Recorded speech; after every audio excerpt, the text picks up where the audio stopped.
Hello my dear all students. जैसा कि आपको पता है कि परसेंटेज टॉपिक का हमने फर्स्ट पार्ट कल कराया था। उसमें बेस और कुछ टाइप कराई थी। बाकी की जो टाइप बाकी रह गई हैं उनको आज हम कवर कर देंगे। और इस टॉपिक को कराने के बाद में इस टॉपिक से रिलेटेड आपका कोई भी डाउट नहीं बचेगा, सारे डाउट क्लियर हो जाएंगे। और तो चलो देखते हैं और सीखते हैं। ये जो क्वेश्चन है, पहली संख्या दूसरी संख्या से 25% अधिक है और तीसरी संख्या है वो दूसरी संख्या से 50% अधिक है। तो बताओ तीसरी संख्या पहली संख्या का कितना प्रतिशत है। यानी कि जो तीसरी संख्या है वो पहली संख्या के कितने प्रतिशत है। पहली, दूसरी और तीसरी। वो कह रहा है कि पहली जो संख्या है संख्या से 25% अधिक है। यानी कि जो पहली जो संख्या है वो दूसरी संख्या से 25% अधिक है। अब मैं दूसरी संख्या को 100 मान लूं तो पहली संख्या कितनी हो जाएगी, 125%। फिर क्या कह रहा है वो कि तीसरी संख्या दूसरी संख्या से 50% अधिक है। जब 50% अधिक है तो कितनी हो जाएगी, 150। 150 हो जाएगी। अब हमको करना क्या है, तो बताओ तीसरी संख्या यानी कि ये जो संख्या है ना, ये पहली संख्या का कितने प्रतिशत है। मैंने आपको बताया था कि से और का, तो किसके बारे में बात कर रहा है, तीसरी संख्या के बारे में। किसके रेस्पेक्ट में बात कर रहा है, ये फर्स्ट संख्या के बारे में। तो क्या करेंगे हम, जिसके रेस्पेक्ट में बात कर रहा है वो हमेशा आएगा नीचे, जिसके बारे में बात कर रहा है वो कहाँ आएगा, हमेशा ऊपर। परसेंटेज में निकालना है कितने प्रतिशत है, तो क्या करेंगे 100 का गुणा 25 से इसको काटेंगे, 25 पंजे 125, 25 चौका 100, 5 से इसको काट देंगे, 5 तिया 15, कितना आएगा 3 चौका 12, यानी कि 120%। यहां तक कोई डाउट स्टूडेंट्स?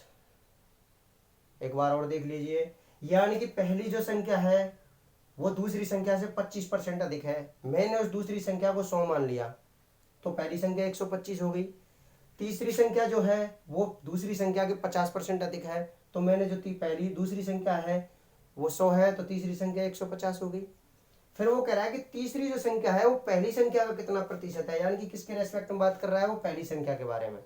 किसके बारे में पूछ रहा है, तीसरी संख्या के बारे में। जिसके बारे में पूछे वो ऊपर आएगा और जिसकी रेस्पेक्ट में बात करें वो हमेशा नीचे आएगा।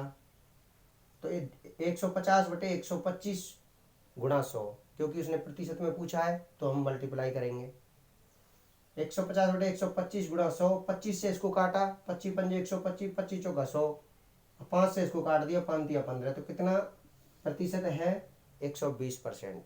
नोट डाउन कर लीजिए। तो स्टूडेंट्स नेक्स्ट क्वेश्चन देखेंगे जो कि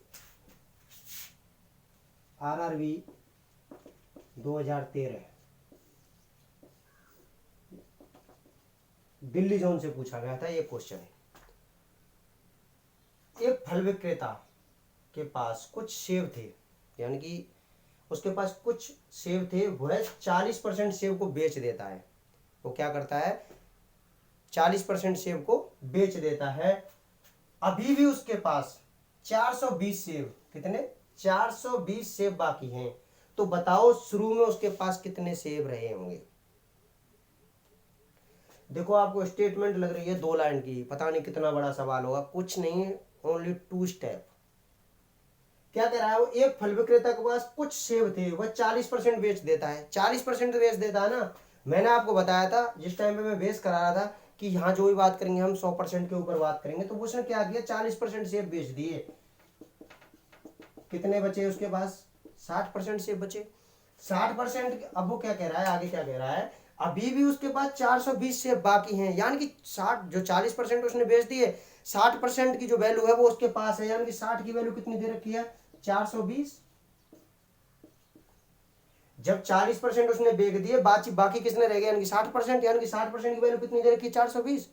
तो 100% की वैल्यू कितनी रही होगी, गुणा 100%। 6 सत्ते 42, 0 से 0 काट दी, 6 सत्ते 42, 7 को इससे मल्टीप्लाई करेंगे 7 से। यानी कि उसके पास स्टार्टिंग में या शुरू में कितने सेब रहे होंगे, 700 सेब। कोई डाउट तो नोट डाउन कर लीजिए।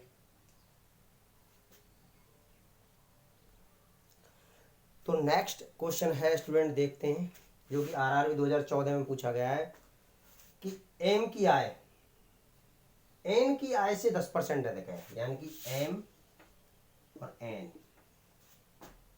10% अधिक है। एन की जो आय है वो पी से 10% अधिक है। क्या है? पी से 10% अधिक है।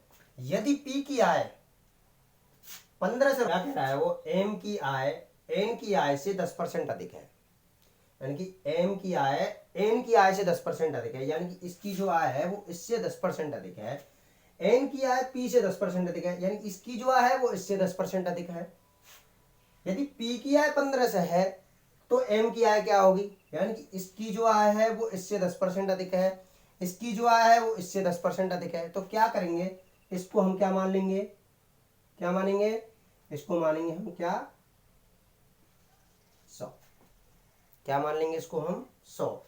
इससे इसकी 10% अधिक है तो कितनी हो जाएगी, 110। कितनी हो जाएगी, 110। और एम की जो आय है वो एन से 10% अधिक है, तो इसका हम 10% देखेंगे। तो 10% कैसे देखेंगे, मैंने आपको 2 लाइन बताई थी जब मैं बेस करा रहा था उस टाइम पे, कि इस दुनिया की किसी भी संख्या के यदि हम एक अंक छोड़कर दशमलव लगा दें तो उस संख्या का हमें 10% प्राप्त हो जाता है। तो इसका हम 10% निकालेंगे। मैं आपसे कहूँ 10% निकालो, आप यूं निकालेंगे, इससे इसको कट गया, कितना आया, 11। इसको इसमें जोड़ेंगे, 10% अधिक है तो कितना हो जाएगा, ये 121। लेकिन यदि तुमको पता है, उस लाइन को यदि याद रखोगे तो क्या करना है, केवल मैंने कहा ये एक अंक छोड़कर दशमलव लगा दो, एक अंक छोड़कर दशमलव लगा दिया तो कितना बचा, 11। वही कैलकुलेशन यहाँ से आएगी और वही यहाँ से आएगी। तो उस लाइन को याद रखें, दुनिया की किसी भी बड़ी से बड़ी संख्या के यदि एक अंक छोड़कर दशमलव लगा दे तो उस संख्या का हमें 10% प्राप्त हो जाता है। यदि 2 अंक छोड़कर दशमलव लगा दें तो उस संख्या का हमें 1% प्राप्त हो जाता है। ठीक है, चलते हैं आगे। अब वो क्या कह रहा है कि जो पी की जो वैल्यू है ना वो कितनी है, यानी कि पी की जो आय है ना वो 1500 रुपये है। तो इसका मतलब हमें 100 की वैल्यू दे रखी है, कितनी, 1500 रुपये। पूछ किसकी रहा है, वो कह रहा है कि एम की आय क्या होगी। जब 100 की वैल्यू हमें 1500 रुपये दे रखी है तो 121 की वैल्यू क्या होगी, तो 15 से बटे 100 गुणा 121। सिंपल, 2 जीरो से 2 जीरो काट दी, 15 एकम 15, हासिल लग गए 1, 15 दूना 30 और 1 31, हासिल लग गए 3, 15 एकम 15 और 3 18। तो एम की आय क्या होगी, एम की आय होगी 1815। सिंपल, कोई डाउट तो नोट डाउन कर लीजिए आप। नेक्स्ट क्वेश्चन देखते हैं स्टूडेंट्स। ये जो क्वेश्चन है अब तक करीब 4 बार रिपीट हो चुका है। ये जो संख्या वाला जो मैंने अभी बताया था कंसेप्ट, वही कंसेप्ट है, थोड़ा सा अलग है, थोड़ा सा। क्या कह रहा है, 2 संख्याएं किसी तीसरी संख्या से क्रमशः 20% और 50% अधिक है, यानी कि पहली संख्या, दूसरी संख्या और तीसरी संख्या। क्या कह रहा है, 2 संख्याएं किसी तीसरी संख्या से, मैं तीसरी संख्या को 100 मान लू, क्रमशः 20% तो ये 120 रही होगी, और 50% तो ये 150 रही होगी। सिंपल।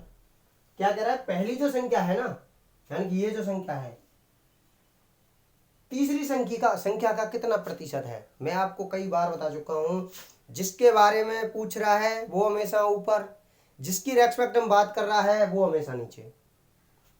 क्या कह रहा है, यानी कि जो पहली जो संख्या है ना वो तीसरी संख्या का, यानी कि पहली संख्या कितनी 120, तीसरी संख्या कितनी है 100। प्रतिशत में पूछा है, कितना प्रतिशत है, 100 से 100 कट गया, 120%। कोई डाउट, ये छोटे छोटे क्वेश्चन हैं।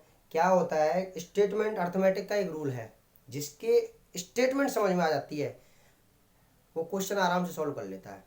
स्टेटमेंट को पढ़ो अच्छे से, स्टेटमेंट को समझो और कंसेप्ट क्लियर करो अपना। तो यहाँ तक कोई प्रॉब्लम, तो इसको नोट डाउन कर लीजिए। आगे चलते हैं, फिर थोड़ा सा और जो लेवल है उसको देखते हैं। नेक्स्ट क्वेश्चन है स्टूडेंट्स जो है, तो उसको देखते हैं। देखिए स्टेटमेंट क्या है, एक व्यक्ति है और अपनी आय का 60% खर्चता है। अगर उसकी आय 15% से बढ़ जाए और उसका खर्चा 15% बढ़ जाए तो ज्ञात करें उसकी जो बचत है उसमें कितने % की वृद्धि होगी। क्या कह रहा है, एक बार और सुन लीजिए कि एक व्यक्ति अपनी आय का 60% खर्च कर देता है। अगर उसकी आय 15% से बढ़ जाए और उसका जो खर्चा है वो भी 15% से बढ़ जाए तो उसकी जो बचत है ना उसमें कितने परसेंट की वृद्धि होगी। चलो देखते हैं। वो क्या कह रहा है, एक व्यक्ति अपनी आय का 100% 60% खर्चता है। मैं मान लूं उसकी जो आय है वो 100 है। खर्चा, आय और बचत, ठीक है स्टूडेंट्स। वो क्या कर रहा है, 60% खर्चता है। वो कितना खर्चता है, 60%। फिर कह रहा है उसकी जो आय है ना वो 15% बढ़ जाए। 100 का 15% कितनी हो जाएगी उसकी आय, 115। फिर वो कह रहा है कि उसका जो खर्चा है वो भी 15% बढ़ जाए। तो इसका जो 15% निकालेंगे कितना हो जाएगा 60 का। मैं आपको कई बार बता चुका हूँ कि जब भी एक अंक छोड़कर दशमलव लगाएंगे तो 10%, 2 अंक छोड़कर लगाएंगे तो 1%। तो क्या होगा, इसका 2 अंक छोड़कर दशमलव लगा देंगे तो कितना हो जाएगा, 15 छक्की 90। तो कितना आएगा इसका 9%। कितना आएगा, 15% का आएगा 9। तो कितनी हो जाएगी, 69। जब इसकी आय 100 थी, खर्चा इसका 60% था, तो इसकी बचत कितनी थी, 40। भाई जब इसने खर्चा 60% का किया तो इसकी बचत कितनी रही होगी, 40। जब इसकी आय 15% बढ़ी, कितनी हो गई, 115। और इसका खर्चा कितना बढ़ा, 15% कितना हुआ, 69। अब इसकी बचत कितनी हुई, 115 में तो इसको घटाएंगे, 115 माइनस 69। 15 में तो 9 गए तो 6 बचे, एक यहाँ आ गया, कितने हो गए, 7। 11 में 7 गए तो 4, कितनी हुई, 40। यानी कि जब उसकी 100 रुपये आय थी, 60% खर्चा था, तो उसकी बचत कितनी थी, 40। अब उसकी 15% आय बढ़ गई, 115 हो गई, 15% खर्चा बढ़ गया, 69 हो गया। तो अब इसकी बचत कितनी हो गई, रह गई 40। कितने की बचत बढ़ी, 6 की। कितने पर बढ़ी, 40 पर। तो कोई दिक्कत, 0 से 0 काट देंगे। 2 दूनी 4 और 2 तिया 6 और 2 पन 10। कितनी वृद्धि हो गई, 15%। कोई डाउट यहाँ तक, एक बार और देख लीजिए कि मैंने माना उसकी जो आय थी वो थी 100। जब उसकी 100 आय थी तो खर्चा कितना करता था वो, 60%। तो उसकी बचत कितनी थी, 40। फिर वो कह रहा है कि उसकी जो आय थी ना उसको में 15% बढ़ गया। जब 15% उसकी आय बढ़ गई तो कितनी होगी, 115। फिर वो कह रहा है कि उसका जो खर्चा था वो भी 15% बढ़ गया। जब उसका खर्चा बढ़ा था 15%, तो 60 का 15% आता है 9। और 9 उसको 60 हम जोड़ेंगे तो कितना हो जाएगा, 69। यानी कि अब उसकी टोटल आय कितनी, 115, और उसका खर्चा कितना है, 69। तो उसकी बचत कितनी रह गई, अब उसकी बचत कितनी रह गई, 40। पहले उसकी बचत कितनी थी, 40। तो कितने की वृद्धि हुई, 6 की। किसके ऊपर, 40 के ऊपर। तो कितने परसेंट की वृद्धि होगी, 6/40 गुणा 100। इसको यहाँ इसको काट देंगे, इसको काटने के बाद कितना आएगा, 15%। तो उसकी वृद्धि, उसकी बचत में वृद्धि कितनी हुई, 15%। That is clear, note down कर लीजिए। देखिए स्टूडेंट्स, ये वही कंसेप्ट है जो अभी अभी मैंने पहले उसमें कराया था, क्वेश्चन में वही क्वेश्चन है सेम। इस स्टेटमेंट को देखिए, ये जो क्वेश्चन है ये आया था RRB 2012 चंडीगढ़। चंडीगढ़ वाले जोन से ये क्वेश्चन पूछा गया था और बड़ा सिंपल क्वेश्चन है। स्टेटमेंट को देख के बच्चे क्वेश्चन को देखते हैं, ये वही कंसेप्ट है जो अभी अभी कराया था। यहाँ पे क्या है कि ये जो संख्या है, जो आय है वो क्लियर दे रखी है, 13,500 रुपये। देखते हैं स्टेटमेंट को। एक व्यक्ति 13,500 रुपये कमाता है। क्या करता है वो, 13,500 रुपये कमाता है। क्या कर रहा है, वह 4500 रुपये बचाता है। क्या करता है वो, 4500 रुपये बचाता है। तो खर्च कितने करता होगा, 9,000 रुपये। कोई दिक्कत। उस व्यक्ति की आय में 16% की वृद्धि हो जाती है। यानी कि इसकी जो आय है ना, यानी कि ये जो आय है ये खर्चा और ये बचत, इसकी जो आय है उसमें 16% की वृद्धि हो जाती है। कितनी हो जाती है, 16% की वृद्धि हो जाती है। तो मैं स्टूडेंट्स कई बार आपको बता चुका हूँ, यदि मैं एक अंक छोड़कर दशमलव लगा दूं तो 10%, और 2 अंक छोड़कर दशमलव लगा दूं तो 1%। जब मैं यहाँ दशमलव लगा दूं, यहाँ मान लो, तो कितना प्राप्त हो जाएगा मुझे? 1%। कितना? 135, तो 16%। 135 गुणा 16, 16 80, 80 की 0 वहां से लग गई, 8, 16 दूनी 32, 16 थी 48, 48 और 8, 48 और 8 56, 56 की 6 को वहां से लग गई 5, 16 कम 16, 16 और 5 21। तो इसकी जो 16% आया 13,500 का, जो 16% आया कितना आया? 2160। जब मैं 2160 को इसमें ऐड करूंगा, जब मैं 2160 को इसमें ऐड करूंगा, तो इसको मैं ऐड करूंगा जब कितना आएगा? 13,500 में 2160 को जब ऐड करूंगा, 13,500 2160 कितना आएगा? 15,660, 15,660। तो इसकी जो आय है अब कितनी हो गई? 15,660। फिर वो क्या कह रहा है कि उस व्यक्ति के खर्च में 8% की वृद्धि होगी, यानी उसका खर्च कितना था? 9,000। 8% की वृद्धि हुई। ये जब 8 में यहाँ दो संख्या छोड़कर दशमलव लगा दूं तो मुझे 1% प्राप्त हो जाएगा। ये शॉर्ट है, ये शॉर्ट ट्रिक है, यही शॉर्ट ट्रिक होती है। जब मैं यहाँ लगा दूं तो कितना हो जाएगा? 1%, तो 8% हो जाए। 8% चाहिए मुझे, तो 8 नाम 72 कितना हो जाएगा? 720। 720 को जब मैं ऐड करूंगा तो कितना आएगा? 9,720। जब वो 13,500 रुपये कमाता था तो वो 9,000 रुपये खर्च करता था और 4,500 रुपये बचाता था। अब वो कमाता है 15,660, तो खर्चा कितना करता है? 9,720। इसको मैं इसमें से घटाऊंगा। जब 15,660 में से 9,720 को मैं जब घटाऊंगा, तो इसको जब मैं घटाऊंगा तो इसको घटा दें तो क्या बचेगा? 5,940 रुपये बचेगा। कितना बचेगा? 5,940 रुपये। जब वो इतना कमाता था, जब वो इतना खर्च करता था, इतनी बचत करता था। जब वो अब इतना कमाता है, इतना खर्चा करता है, तो उसकी बचत कितनी होती है? 5,940। क्वेश्चन क्या कह रहा है आगे? क्या तो बताओ उसकी बचत में कितने प्रतिशत की वृद्धि हुई? कितना वृद्धि हो गई भाई? है? इसको इसमें से इससे इसको घटाएंगे। 0 से 0, 4, 9 में से 5 गए तो 4, 1440। कितना बचेगा? 1440। 1440 बटे 4500 गुणा 100, 2 0 100 2 0। इसको काटेंगे हम 3 से, 15 बार 3 से, 3 चौका 12, 3 अट्ठे 24। ठीक है जी। 3 पंजे 15 और 3 एकम 3 छिंगी 18, 160। 5 से इसको काटेंगे, 5 दिया 15, 5 10 बराबर आएगा 32%। कितनी वृद्धि हुई? 32%। That is clear. यहां तक कोई डाउट? तो नोट डाउन कर लीजिए। तो स्टूडेंट्स नेक्स्ट टाइप की तरफ चलते हैं। मोस्ट इंपोर्टेंट है और अच्छे से सीखना है कंसेप्ट को। ये 2 टाइप का है। ऐसे इस टाइप के 2 टाइप के क्वेश्चन आते हैं इस प्रकार के। एक मैं करा रहा हूँ, एक इसके बाद कराऊंगा। दोनों टाइप आपकी समझना एक ही है। क्या कह रहा है स्टेटमेंट देखिए। सोनाली अपने मासिक वेतन में से, यानी कि सोनाली अपने मासिक वेतन में से 15% बीमा पर खर्च करती है। कितना?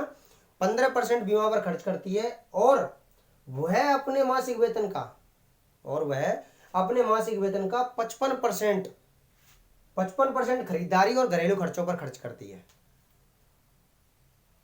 वह बाकी 12,750 रुपये बचत करती है। तो उसका मासिक वेतन कितना है वो बताइए। यानी कि सोनाली अपना 15%, अपने मासिक वेतन का जो 15% बीमा पर निवेश करती है और 55% खरीदारी और घरेलू खर्चों पर खर्च करती है। अब उसके बाद जो बाकी पैसा बचा है वो कितना बचा है? 12,750 रुपये। 12,750 रुपये उसके पास बाकी बचा है। तो पूछ रहा है अगला कि बचत करने के बाद उसका मासिक वेतन कितना था। यानी कि उसका मासिक वेतन पूछा है। 15% बीमा पर खर्च किया। मैं मान लूं उसका मासिक वेतन था 100। उसका मासिक वेतन कितना था? 100। उसने 15% किस पर खर्च किया? बीमा पर। फिर कह रहा है वो 55% किस पर खर्च किया? घरेलू खर्चों पर और अपनी खरीदारी पर।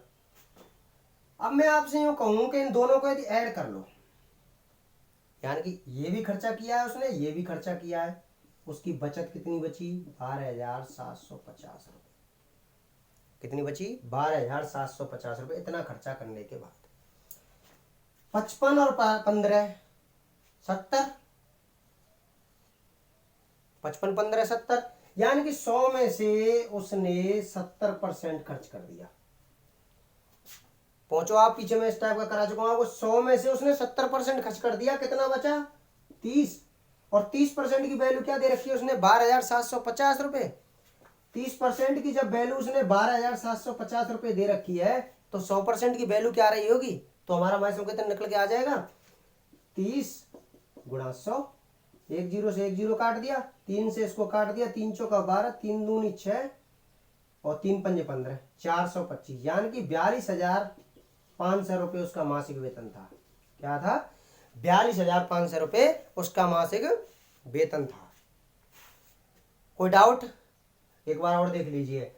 वो कहता है कि सोनाली अपने मासिक वेतन का 15% बीमा पर निवेश करती है और 55% घरेलू खर्चों और अपने खरीदारी पर करती है। तो 55 15 कितना हो गया? 70%। मैंने माना कि उसका जो मासिक वेतन था वो 100 था, 100 में से उसने 70% खर्च कर दिया, बचा कितना? 30। और 30% की वैल्यू कितनी दे रखी है उसने? दे रखी है 12,750 रुपये। जब 30% की वैल्यू 12,750 रुपये है, तो 100% की वैल्यू क्या रही होगी? 100% की वैल्यू रही होगी 42,500 रुपये। That is clear?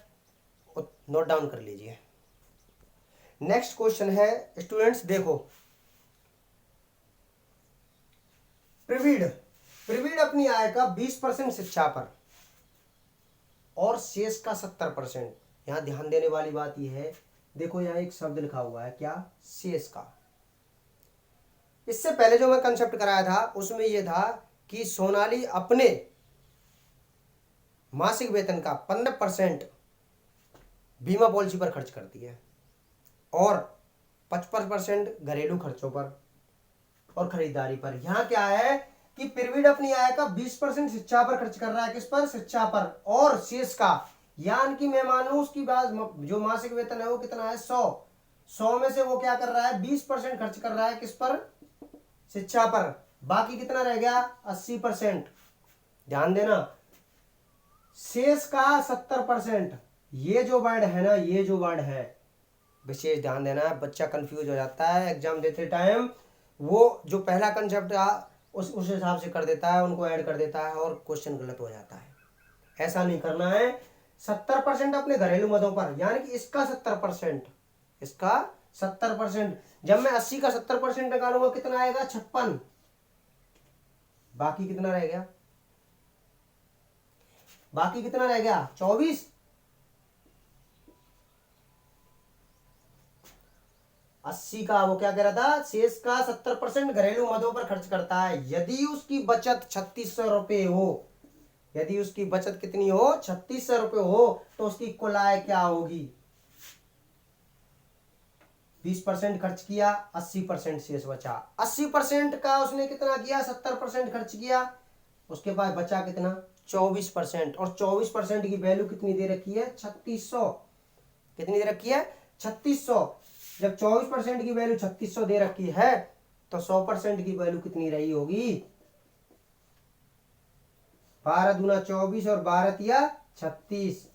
इसको काट दिया 150 से, कितना आया? 15,000। कितनी रही होगी उसकी? 15,000। कितनी? कोई दिक्कत? यहां तक कोई डाउट? नोट डाउन कर लीजिए। नेक्स्ट स्टेप की तरफ चलते हैं। नेक्स्ट स्टेप देखिए स्टूडेंट्स, क्या कह रहा है कि गांव की जनसंख्या 18,900 दी गई है और गांव की कुल जनसंख्या का 4/9 हिस्सा, क्या? 4/9 हिस्सा पुरुष है। अगर 50% पुरुष, कितने? 50% पुरुष शादीशुदा हैं, तो ज्ञात करें कितनी प्रतिशत महिलाएं शादीशुदा होंगी। ये जो क्वेश्चन है ये ASM 2012 अलग अलग जोन में कई बार रिपीट किया गया है।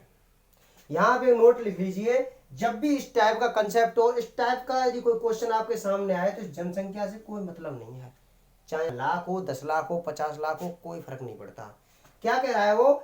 और गांव की कुल जनसंख्या का 4.4/9 हिस्सा, यानी कि 4/9 हिस्सा, यानी कि 9 में से 4 पुरुष हैं, मेल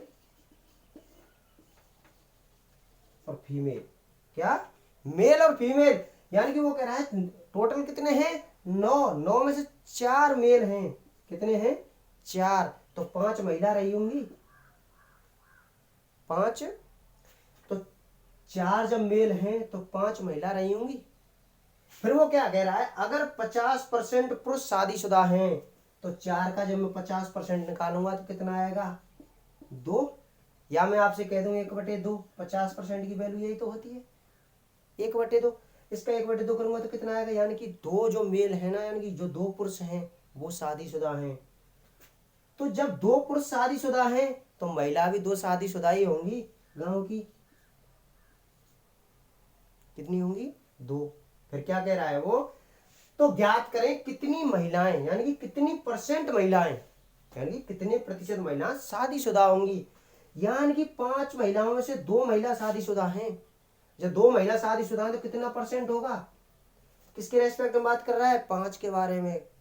तो 2/5 गुणा 100, 5 से इसको काट दूंगा 20, 20 दूनी 40, यानी कि 40% महिलाएं शादीशुदा हैं। कोई डाउट? नोट डाउन कर लीजिए। एक लास्ट स्टेप और बचा है, यानी कि एक लास्ट टाइप और है, उसको करा देता हूँ आपको, और आपका जो परसेंटेज है वो कंप्लीट हो जाएगा। एक भी टाइप इस परसेंटेज से नहीं बची है जो आपको नहीं कराई हो, और मैं समझता हूँ आपका इस परसेंटेज से कोई भी डाउट अब नहीं बचेगा।